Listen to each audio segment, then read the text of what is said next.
नमस्कार स्टूडेंट्स, आप सभी का हमारे YouTube चैनल एजुकेशन प्लस में बहुत बहुत स्वागत है।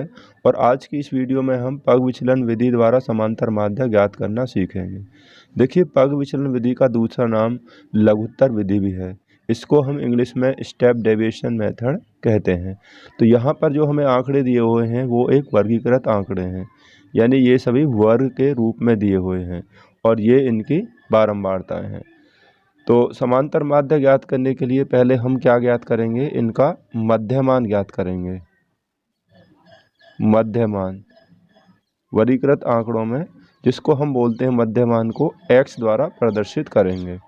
तो मध्यमान क्या होता है, प्रत्येक वर्ग की निम्न सीमा और उच्च सीमा के योगफल का जो आधा होता है वो होता है मध्यमान। देखिए, ये निम्न सीमा है 25 और ये इसकी उच्च सीमा है। तो 25 और 35 के योगफल का आधा, 25 और 35 कितना हो गया, 60 हो गया। तो 60 का आधा कितना हो जाएगा, यहाँ हो जाएगा 30। इसी तरीक़ा से 35 और 45 ये हो गया आपका 80।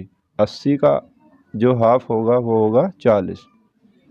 अब एक बात देखिए, यहाँ सभी वर्गों के बीच में जो वर्ग अंतराल है वो 10-10 का अंतर है, यानी कि वर्ग अंतराल यहाँ पर 10 है। इसलिए हम जैसे यहाँ 30 हो गया या 40, अगर 10-10 जोड़ते जाएंगे तो इसके योगफल का आधा ही आ जाएगा। तो 30 और 10 40 और यहाँ 50 और 10 60 और 10 70। आप जांच भी कर सकते हैं, 45 और 55, 100 का आधा कितना हो गया, 50 हो गया। इसी तरीक़ा से ये सभी हाफ ही आ जाएंगे। अब हमें क्या मानना है, हमें इसमें क्योंकि हमें पग विचलन विधि द्वारा निकालना है तो हम एक कल्पित माध्य है, एज्यूम्ड मीन जिसको बोलते हैं, वो मानेंगे। तो कल्पित माध्य क्या होगा, ये जो मध्यमान आए हैं इनमें से बीच वाली संख्या, जो ठीक संख्या बीच में होगी वो आपका कल्पित माध्य होगा। कभी कभी दो संख्याएं बीच में आ सकती हैं, तो आप उनमें से कोई भी संख्या ले लेंगे। देखिए इस तरीक़ा से, दो ऊपर होगी दो नीचे, तो यहाँ जो 50 है बीच में, इसको हम मान लेते हैं कल्पित माध्य यानी कि ए। तो यहाँ आप लिख लीजिए, माना कल्पित माध्य।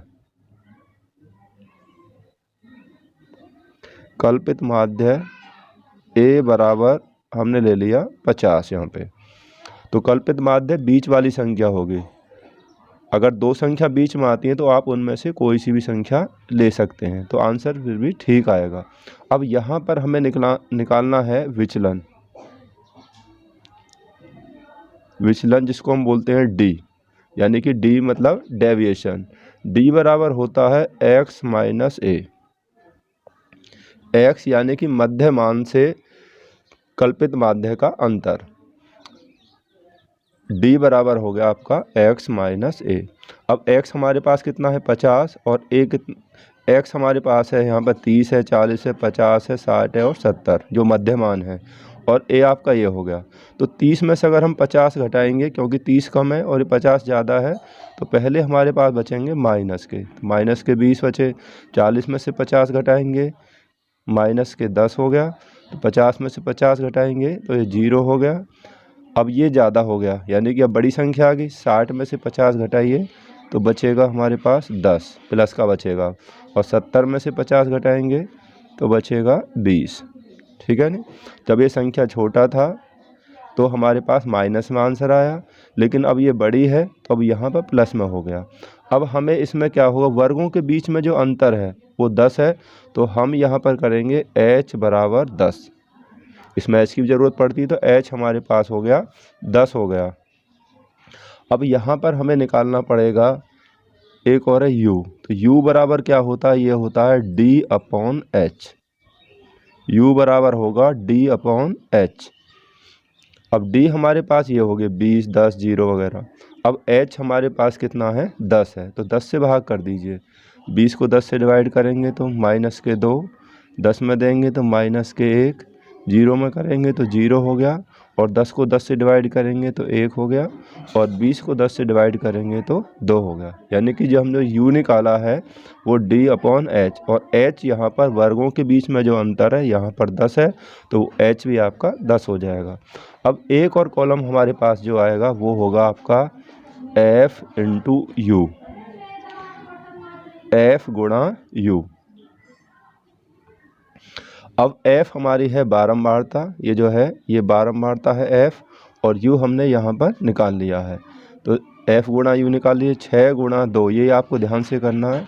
6 गुणा 2 बराबर होगा -12, और 10 गुणा 1 हो गया -10, और 8 गुणा 0 यहाँ 0 हो गया, और 12 गुणा 1 ये हो गया 12, और 4 गुणा 2 ये हो गया आपका 8। यानी एफ और यू की गुणा करनी, इसको आपको ध्यान से करना है। 6 गुणा 2 12, 10 गुणा 1 -10, और 8 गुणा 0 0, और 12 गुणा 1 12, और 4 गुणा 2 8। ये हमने सभी निकाली। हमने मध्यमान ज्ञात कर लिया, विचलन डी निकाल लिया x - a द्वारा, और u निकाल लिया, और f × u ज्ञात कर लिया। अब हमें इनका योगफल निकालना है सभी का। तो योगफल देखिए, ये जो हमें निकाला है इन सभी का योगफल निकाल लेते हैं। तो एफ यू है यहाँ पर, तो इसका योगफल होगा sigma F you, sigma F you. तो यहाँ कुछ संख्याएं माइनस की हैं, कुछ प्लस की हैं, तो इनको अलग अलग जोड़ लेते हैं। 12 और 8 20, प्लस का 20 हो गया, और 12 और 10 माइनस के हो गए आपके 22। अब 22 में से 20 गए तो माइनस के 2 बचेंगे, क्योंकि माइनस वाली संख्या यहाँ पर ज़्यादा है। अब बारंबारता योगफल निकाल लीजिए। किसी भी विधि का आप प्रयोग करेंगे तो हर किसी में सिग्मा एफ यानी कि बारंबारता योगफल की ज़रूरत अवश्य पड़ती है। तो बारंबारता योगफल कर लीजिए। यहाँ पर कितना हो जाएगा, 10 और 6 16, 16 और 8 24, 24 और 12 36, और 4 ये हो गया 40। तो बारंबारता योगफल हो गया हमारे पास 40। ठीक है। अब हम समांतर माध्य है, क्योंकि हमें निकालना है लघु विधि, हमें निकालना है पग विचलन विधि द्वारा। तो समांतर माध्य का सूत्र लगा देते हैं हम। समांतर माध्य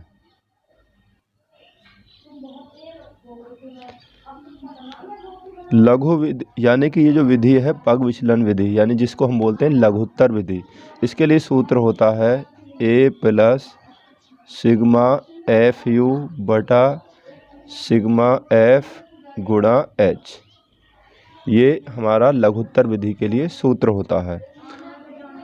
अब देखिए a हमारे पास कितना है, a हमने माना है, a हमारे पास 50 है, h हमारे पास 10 है, और सिग्मा एफ यू -2 है, और सिग्मा एफ का मान हमारे पास है 40। इन सभी मानों को हम यहाँ पर रख देंगे।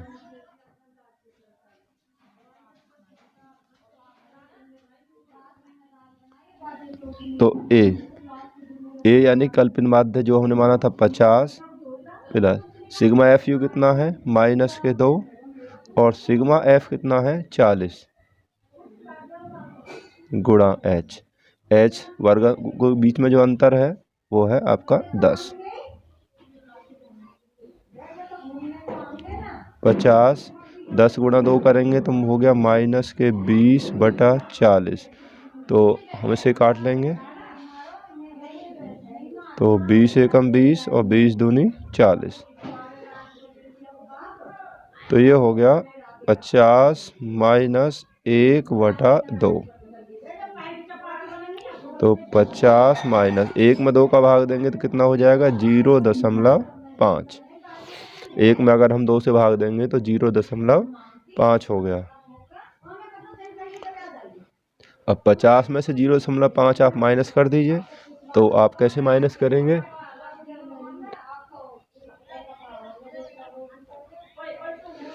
तो 50 में 0 माइनस करेंगे तो ये हो जाएगा 49.5। तो ये इसका आंसर हो गया 49.5। तो इस तरीक़ा से हमारा ये क्वेश्चन लघुत्तर विधि द्वारा यानी कि पग विचलन विधि द्वारा कंप्लीट हो गया।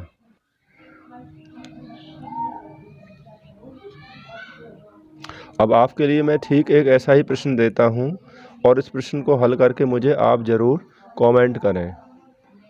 तो आपके लिए प्रश्न है, देखिए ये आपको ये वर्ग दिए हुए हैं और इनकी बारंबारता हैं, और इसका आप समांतर माध्य लघुत्तर विधि द्वारा ही ज्ञात करके मुझे ज़रूर कमेंट करें। Thanks for watching.